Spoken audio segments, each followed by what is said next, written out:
Olá, meu amigo, e daí? Como é que você está? Tudo bem? Tem lido a sua Bíblia? Que bom que você tem lido a Bíblia todos os dias, como a gente tem falado aqui no programa Reavivados por Sua Palavra.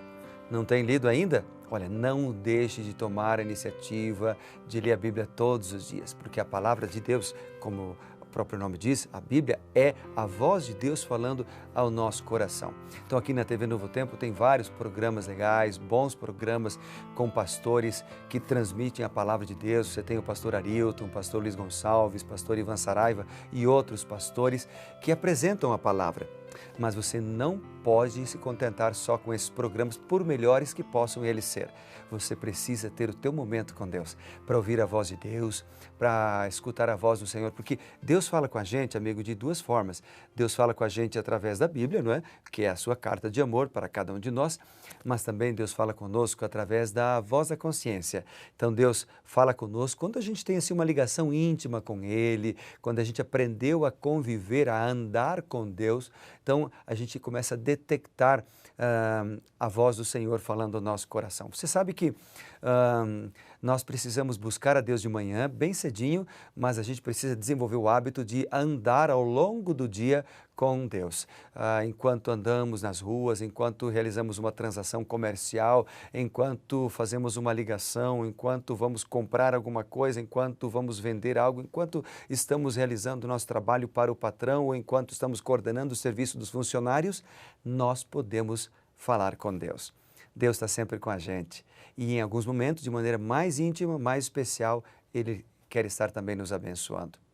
E esse momento é o da oração. É quando a gente fecha o olho e nada nos distrai. Por que a gente fecha o olho? Na verdade, a gente pode orar com os olhos abertos. Na verdade, os profetas, os povos do Antigo Testamento, dos tempos bíblicos, muitos deles, a maioria, oravam com os olhos abertos, olhando para o céu, para o alto, estendendo as mãos para o céu, inclusive. Mas fechar os olhos é uma atitude que impede a gente de olhar para outras coisas e a gente fixa o pensamento no Senhor. Vamos fazer isso agora?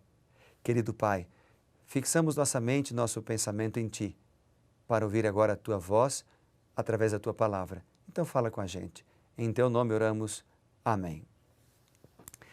Muito bem, vamos seguindo então o estudo da palavra de Deus. Hoje estamos na sequência lendo Ezequiel capítulo 9. Ezequiel capítulo 9. E o capítulo aqui, ele fala de diversos assuntos diferentes. Por exemplo, ele tem uma visão que mostra a preservação de um remanescente, mas também fala da destruição dos ímpios, né? Dos que haviam se afastado do Senhor. E também há uma orientação que mostra que não adianta suplicar em favor daqueles que não querem receber as bênçãos, ou seja, aqueles cuja a porta da graça já foi fechada. Então vamos dar uma olhada dos versos 1 até o verso 11. Veja ali, Ezequiel 9. Então ouvi que gritava em alta voz, dizendo: Chegai-vos, vós executores da cidade, cada um com sua arma destruidora na mão. Eis que vinham 6 homens a caminho da porta superior, que olha para o norte, cada um com sua arma esmagadora, e entre eles certo homem vestido de linho com um estojo de escrever à cintura. Entraram e se puseram junto ao altar de bronze.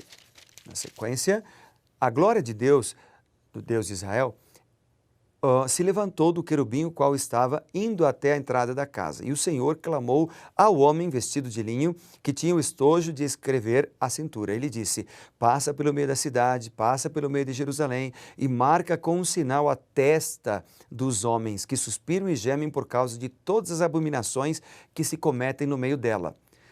Então veja, ele deveria marcar aqueles que não se conformavam com a impiedade, que não se conformavam com a maldade, que não se conformavam com aquilo que é ruim. Aos outros disse, ouvindo eu, passai pela cidade após ele, e sem que os vossos olhos poupem, sem que vos compadeçais, matai. Matai aos velhos, aos moços, as virgens, as crianças, as mulheres, até exterminá-los. Mas a todo homem que tiver o sinal, não vos chegueis. Começai pelo meu santuário. Então começaram os anciãos que estavam diante da casa, e ele lhes disse: contaminai a casa, enchei de mortos os átrios, e saíram e mataram na cidade. Havendo eles matado, ficando eu de resto, caí com o rosto em terra e clamei e disse: Ah, Senhor Deus, dar-se ao caso que destrua todo o restante de Israel, derramando o teu furor sobre Jerusalém? Então me respondeu: A iniquidade da casa de Israel e de Judá é excessivamente grande. A terra se encheu de sangue, a cidade de injustiça, e eles dizem: O Senhor abandonou a terra, o Senhor não nos vê. Também quanto a mim, os meus olhos não pouparão, nem me compadecerei, porque sobre a cabeça deles farei recair as suas obras.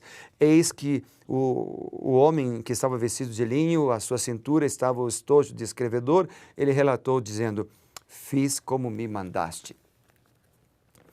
Uau! Aqui nós temos uma figura de juízo, né? Os idólatras são mortos, e uma visão também sobre a destruição iminente de Jerusalém. No verso 1, o Deus de Israel vinha falando com Ezequiel e ele viu a glória do Senhor.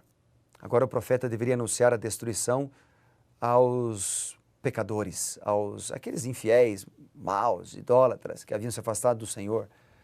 O sentido literal do termo aqui é que é aqueles que têm armas, aqueles que têm comando, consequentemente poder, os guardas da cidade. Né? O termo também pode significar aqueles os quais pesam acusação excessiva. Esse tipo de sentença ele é utilizado com frequência para descrever atitudes negativas, como lá em Isaías capítulo 10. Ali aparece a figura de um homem entre eles. Provavelmente ele era além daqueles 6, somando 6 escolhidos como os algozes, e mais outro representando a presença e a pureza do Deus Santo, que é digno de separar alguns para o julgamento e poupar outros para a destruição. Depois, no versículo 3, fala da glória do Deus de Israel, que se levantou do querubim que estava ali. A gente não sabe muito bem ao certo se o querubim nesse trecho tem a ver com os querubins da Arca do Concerto, que estavam no lugar santíssimo, ou com os querubins sobre as rodas, aquelas rodas móveis que Ezequiel viu lá no capítulo, que é mencionado no capítulo 10 e no 1 também é mencionado. De qualquer maneira, o trecho descreve a glória de Deus abandonando o templo. Depois, partindo de Jerusalém e em seguida partindo de Judá. Né? Desde o capítulo 9 até o 11 vem falando sobre isto. E o capítulo fala de marcar com um sinal as testas daqueles, lá no verso 4, né? Daqueles que são fiéis. Sabe que o verbo traduzido como marcar aqui corresponde à letra do alfabeto hebraico, que no tempo de Ezequiel se assemelhava a um X. Então, os marcados na testa seriam homens que suspiravam, que reclamavam, que não suportavam as abominações da idolatria. Então, as pessoas que demonstravam um genuíno arrependimento, aversão pelo pecado, ou seja, foram separadas daquelas de coração duro. Aqui era como se era o juízo de Deus. No tempo do fim, antes de Jesus voltar, também os justos serão separados dos ímpios, e quando Jesus vier, haverá uma separação clara entre os que serão mortos na volta de Cristo, os ímpios, e os que serão salvos, transformados. Mateus capítulo 25 fala disto, 1 Tessalonicenses capítulo 4, versos 13 em diante fala disso, e 1 Coríntios capítulo 15, do versículo 51 em diante, Apocalipse 20, são textos que falam que na volta de Cristo os justos serão transformados num abrir e fechar de olhos, os mortos ressuscitarão incorruptíveis, e os ímpios serão destruídos e condenados para sempre. Então, isso que aconteceu aqui poderíamos dizer, uma pequena demonstração daquilo que acontecerá de maneira grandiosa na volta de Cristo. E é hoje o tempo para nós tomarmos a decisão. Hoje é o tempo para nós decidirmos de que lado nós estaremos. Hoje é o tempo para nós decidirmos estar do lado de Cristo e sermos salvos na sua segunda vinda. Hoje é o dia para nós dizermos: Senhor, eis-me aqui, toque meu coração, toca na minha vida, transforma meus hábitos, livra-me das tentações, muda meu caráter. Hoje é o dia para nós fazermos a escolha certa. No verso 6 e 7 fala do meu santuário, comece pelo meu santuário. Ou seja, os líderes espirituais, né, que eram corruptos, estavam praticando idolatria, a imoralidade dentro do templo. E o juízo começaria com eles, porque os líderes temos maior responsabilidade perante o povo. Então, os líderes fizeram com que a nação se afastasse de Deus, pelo seu exemplo, pelo seu ensino, e agora o juízo começaria por eles. E há ali a declaração, né, de Deus: vocês contaminam a casa de Deus, vocês enchem os átrios de mortos, né? E sair, ou seja, implicava realizar a execução de todos no templo e deixar todos ali caídos. É uma figura de juízo. Claro que isso foi realizado por Deus, por um Deus que conhecia o coração de todos que estavam ali, conhecia o futuro, conhecia o presente, e Ele é capaz, somente Ele, de aplicar o juízo. Nós não somos autorizados em momento algum, como seres humanos, para aplicar ou fazer justiça com as nossas próprias mãos. É Deus quem realiza o juízo no momento certo, da maneira certa, com as pessoas certas. Cabe a nós sermos fiéis ao Senhor.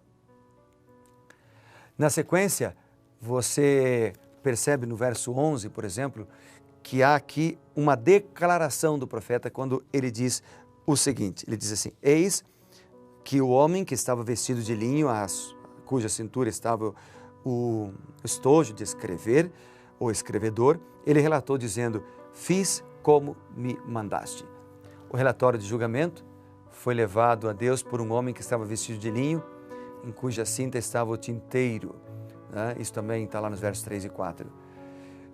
Que surge como um justo prestador de contas, ou seja, fiz como me mandaste. O remanescente é um povo que reconhece sua necessidade. Eles são um povo submisso em busca do Senhor de todo o coração. E também, como este homem vestido de linho, devem dizer: Senhor, eu me rendo em tuas mãos, eu quero cumprir as suas ordens e fazer tudo o que o Senhor me mandou. A obediência, a fidelidade aos mandamentos de Deus nos abençoará, e a infidelidade fará cair sobre nós a condenação. Deus hoje nos dá a oportunidade para decidirmos sermos fiéis. O que você vai escolher? Eu escolho Jesus. E você? Vamos orar por isso? Querido Pai, queremos orar pedindo Tuas bênçãos e força do Senhor para sermos fiéis.